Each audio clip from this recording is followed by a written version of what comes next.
ഭാരതാംബ വിവാദം വലിയ ചർച്ചയാവുകയാണ്. രാജ്ഭവനിലെ ഭാരതാംബ വിവാദം തെരുവിലേക്കും നീണ്ടു.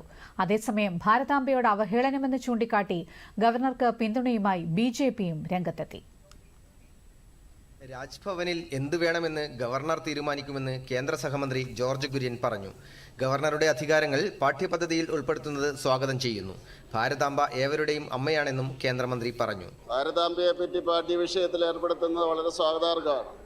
സംസ്ഥാന സർക്കാരിന് മറ്റെന്തോ മറയ്ക്കാനുള്ളതിനാലാണ് ഭാരതാംബ വിവാദം ഉയർത്തിക്കൊണ്ടുവരുന്നതെന്ന് കേന്ദ്ര സഹമന്ത്രി സുരേഷ് ഗോപി പറഞ്ഞു. അവർക്ക് വേറെ എന്തോ മറയ്ക്കാനുണ്ട്, വലിയ വിഷയങ്ങൾ മറയ്ക്കാനുണ്ട്. അതുകൊണ്ട് യോഗയെ പരിഹസിച്ചവരാണ് ഇപ്പോൾ ഭാരതാംബയെ എതിർക്കുന്നതെന്ന് ബിജെപി നേതാവ് കെ സുരേന്ദ്രൻ. 2-3 വർഷം കഴിഞ്ഞാൽ യോഗയെ ഏറ്റെടുത്തതുപോലെ ക്ലിഫ് ഹൗസിൽ വരെ ഭാരതാംബയെ വെക്കുമെന്നും അദ്ദേഹം കൊച്ചിയിൽ പറഞ്ഞു. യോഗയുടെ കാര്യം പറഞ്ഞതുപോലെ യോഗാ ദിനം 2014 ആരംഭിച്ചപ്പോൾ ഈ മന്ത്രിമാരെല്ലാവരും, മുഖ്യമന്ത്രി അടക്കം, ഇത് പഴഞ്ചനാണ്, അപരിഷ്കൃതമാണ്, സംഘപരിവാറിന്റെ അജണ്ടയാണെന്ന് പറഞ്ഞ് കളിയാക്കിയതായിരുന്നു. ഇപ്പോൾ യോഗയെ അവർ അംഗീകരിച്ചു. 2-3 വർഷം കഴിയുമ്പോൾ നമ്മുടെ ക്ലിഫ് ഹൗസിലും, രാജ്ഭവനിലും മാത്രമല്ല, നമ്മുടെ ക്ലിഫ് ഹൗസിലും ഭാരതാംബയും കാവിക്കൊടിയും ഉയർന്നു നിൽക്കും. CPIM-ന് ഭാരതവിരുദ്ധ വികാരമാണെന്നും അതാണ് മന്ത്രിമാരുടെ വാക്കുകളിലൂടെ പുറത്തുവരുന്നതെന്നും BJP സംസ്ഥാന ജനറൽ സെക്രട്ടറി MT രമേശ് പറഞ്ഞു. ഗവർണറുടെ അധികാരം കുട്ടികളെ പഠിപ്പിക്കുന്നതിന് മുമ്പ് മന്ത്രി പ്രോട്ടോകോൾ പഠിക്കണമെന്നും അദ്ദേഹം പറഞ്ഞു. ഭാരതാംബ വിവാദത്തിന് പിന്നിൽ വോട്ട് ബാങ്ക് രാഷ്ട്രീയമെന്ന് മുൻ കേന്ദ്രമന്ത്രി V മുരളീധരൻ പറഞ്ഞു. ചരിത്രത്തിന്റെ ഭാഗമാണ് ഭാരതാംബ. രാജ്ഭവനിൽ മന്ത്രിമാർ നടത്തിയത് രാഷ്ട്രീയ നാടകമാണ്. ഭാരതമാതാവിനെ അവഹേളിക്കുന്ന സംസ്ഥാന സർക്കാരിനെതിരെ BJP നേതൃത്വത്തിൽ സെക്രട്ടേറിയറ്റ് പടിക്കൽ സംഘടിപ്പിച്ച ഭാരതമാതാവിന് പുഷ്പാർച്ചന പരിപാടി ഉദ്ഘാടനം ചെയ്യുകയായിരുന്നു അദ്ദേഹം.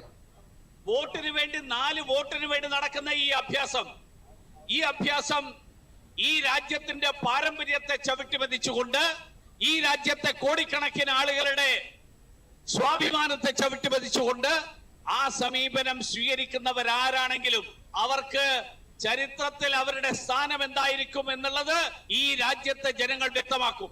കേരളത്തിൽ സർക്കാർ സ്പോൺസർഡ് രാജ്യദ്രോഹ പ്രവർത്തനമാണെന്ന് BJP ദേശീയ സമിതി അംഗം PK കൃഷ്ണദാസ് കണ്ണൂരിൽ പറഞ്ഞു. കണ്ണൂർ തളാപ്പിൽ ഭാരതാംബയുടെ ഛായാചിത്രത്തിൽ പുഷ്പാർച്ചന നടത്തി സംസാരിക്കുകയായിരുന്നു അദ്ദേഹം. വിദ്യാർത്ഥികളിലും യുവജനങ്ങളിലും ഇന്ത്യാവിരുദ്ധ മനോഭാവം സൃഷ്ടിക്കാൻ ആസൂത്രിതമായ ശ്രമം നടക്കുന്നുവെന്നും PK കൃഷ്ണദാസ് ആരോപിച്ചു. ഭാരതാംബ വിവാദം CPIM-ന്റെ തട്ടിപ്പെന്ന് കോൺഗ്രസ് നേതാവ് രാഹുൽ മാങ്കൂട്ടത്തിൽ. കുടുംബത്തെ സംരക്ഷിക്കാൻ മുഖ്യമന്ത്രി കേരളത്തിന്റെ മതേതര പാരമ്പര്യത്തെ ഹോമിക്കുന്നതായും അദ്ദേഹം ആരോപിച്ചു. ഭരണഘടനാ സ്ഥാപനങ്ങൾ RSS താൽപര്യങ്ങൾ നടപ്പാക്കുന്നതിന് വേണ്ടിയുള്ളതല്ലെന്നും ഗവർണർ വർഗീയത പ്രചരിപ്പിക്കുകയാണെന്നും LDF കൺവീനർ TP രാമകൃഷ്ണൻ പറഞ്ഞു.